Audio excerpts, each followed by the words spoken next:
World Chess Championship game number 6, Dingler with the white pieces, d4, knight of 6, bishop f4. We see the London system, popular among club level players, not as popular at the Super GM level. Let's see what Ding has cooked up for this game. d5, e3, e6, knight of 3, c5. Gukesh D chooses the setup that gives him the most space, and that's going to be the theme of this game. Gukesh D loves to have space. He loves to attack. I like this choice. Now we see c3 by Dingler. Knight b to d2 has been a little bit more popular as of late. c3 is the ultra solid way to play the position, making this massive pawn chain. Bishop d6, bishop b5 check, knight c6 to block, takes, takes, takes, takes. And now we're following 45 games in the master database. Almost half of the games are played by Kamsky, and white is scoring 67%. So one thing I'm wondering, we talked about, is Dingler working with perhaps Vladimir Kramnik? Is he working with Kamsky? It's possible. I mean, this is right in Gada's wheelhouse. Or he just likes studying his games. Queen to a4, hitting this pawn on c6, castle, and queen a3, pinning the c pawn. This is threatening to win that pawn. So Gukesh plays knight e4 to defend it. Knight back to d2, attacking this knight. Pawn to e5. And look what Gukesh is doing again. Going for that big center. Going for the space. This helps open up the bishop on the light diagonal. Knight takes e4. D takes e4. Queen takes c5. And Gukesh swings the queen over, pressuring the pawn on g2. So he sacrifices a pawn. And this is where the game starts to get interesting. Now, if white were to castle here, bishop to h3 is a massive move. And this is going to be pretty much game over for white because of the checkmate threat. White has to play g3 and then bishop takes f1. This is something that we're taught as beginners. Put the queen on the g file, put the bishop on h3, and go for the checkmate. Queen takes g2. So Dingler did not fall for that.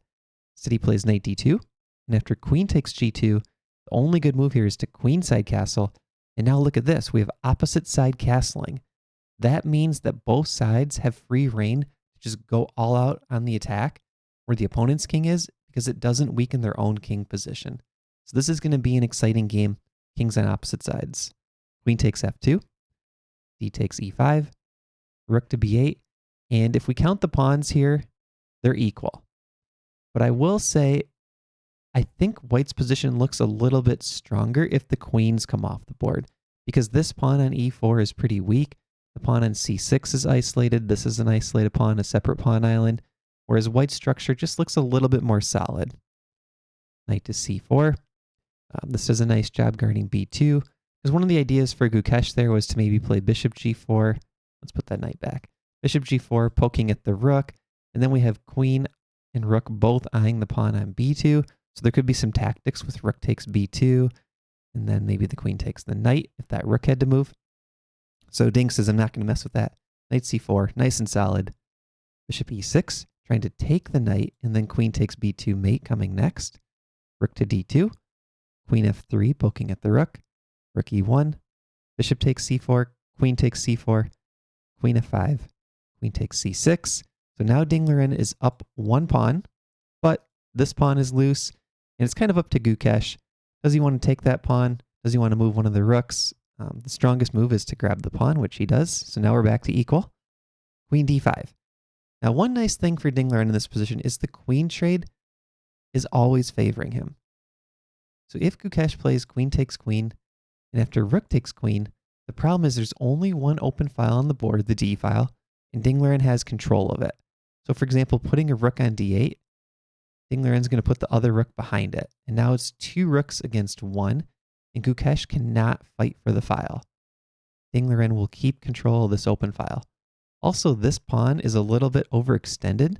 That could be attacked by the white rooks. And this pawn is just hanging out there ready to be attacked as well, whereas white doesn't have any pawns that can be easily attacked. So that means Gukesh cannot go for this queen trade. And that's the nice thing for Dingler. He can just keep offering the queen trade. So instead, Gukesh retreats. Queen d6. Gukesh puts his queen out in g5. And Dingler shows that he is perfectly happy to draw this game with white. Why is this a thing, Ding Liren? Why are you not pushing for an advantage? Queen back. Now, in this position, I think Ding Liren should play something like rook e to d1. Just take total domination of the file. Magnus would love this type of position for white.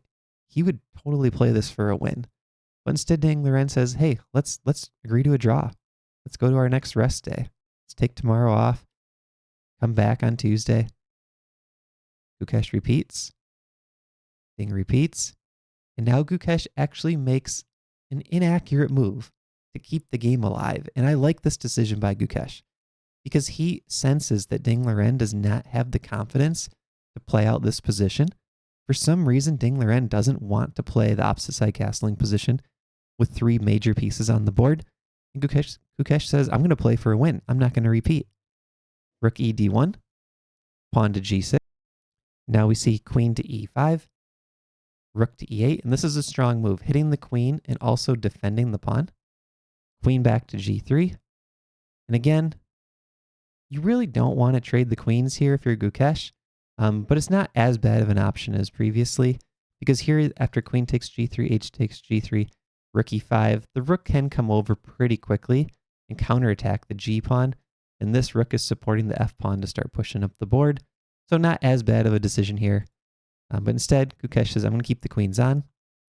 Queen f4, queen over to a5, trying to play for the initiative. I like this.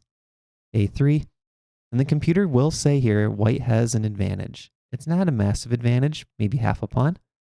But Gukesh is essentially giving up a computer advantage, and he may or may not know this, but he's giving up a computer advantage to play for the initiative. He's playing to win here still. Rook to d4, or at least he's playing the long game. You know, you think of in terms of a championship match, he's showing Ding Liren, I'm not happy to give you the draw anytime you want it. I'm going to make you work for that draw. Queen e2. Keeping an eye on the b2 pawn. So the white rook just left d2, left the second rank, and Gukesh immediately puts his queen down there to attack b2. Rook to d2. Here, worth noting, if rook takes e4, rook takes e4, queen takes e4, so trying to win that pawn for Ding Liren, there are 2 good options. Queen takes h2, or rook to b8, trying to double attack that b2 pawn right away. So I think Ding just wants to play solid here still. Rook to d2. Queen f3. Now this queen trade is beneficial for Gukesh. If queen takes f3, e takes f3, it's equal still with best play. But if either side is winning this, it's probably black, because now there's the quick pressure here, and this passed pawn 2 squares from queening. So Ding Liren does not go for that queen trade. King c2. Queen takes f4. E takes f4, and we do see Gukesh gets this pass pawn 3 squares from queening, and he plays f5 to defend it. So we have 5 pawns each, 2 rooks each, and a protected pass pawn for each side, but we're still in equal territory with best play. h4, e3. One thing to note in the endgames, like look at these last 2 moves. It's very important to play active in the endgames. Keep your pieces creating attacks. You don't want to sit back and play passive. Let your opponent's king come up the board. Let your opponent's beneficial pawn pushes start happening. So both sides here are playing actively. Rook e2, rook e7, king d3. So it's a double attack here. That was the idea with rook e7, to get the rooks stacked on the file. So 2 attackers, 2 defenders. No way for this rook to come around and be a 3rd attacker. That's not going to happen. Now we see h5. Again, this is an aggressive move, an active move. Ding Liren is just saying, I'm sacrificing this pawn. And the reason why is if he doesn't play h5, well, that gives Gukesh time. This king could march up. Maybe he'll start pushing his pawns. You don't want to give your opponent too much time. So he's saying, I'm going to dictate what happens in this game. I'm going to play pawn to h5. And after g takes h, rook to d5. And this rook that's free to move had no targets back here, right? Where is this rook going to attack? This pawn's defended. Can't get to this pawn. These are all defended. So he's creating targets for his rook. I like that. Pawn h4, rook takes f5.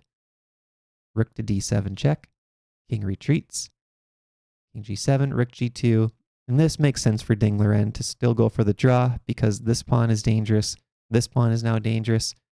but he sacrificed those pawns knowing that he can get this sort of draw position. King h8, rook back to e2. The only way to really try to make progress for black is to bring the king out. Does it again. Now we get a repetition.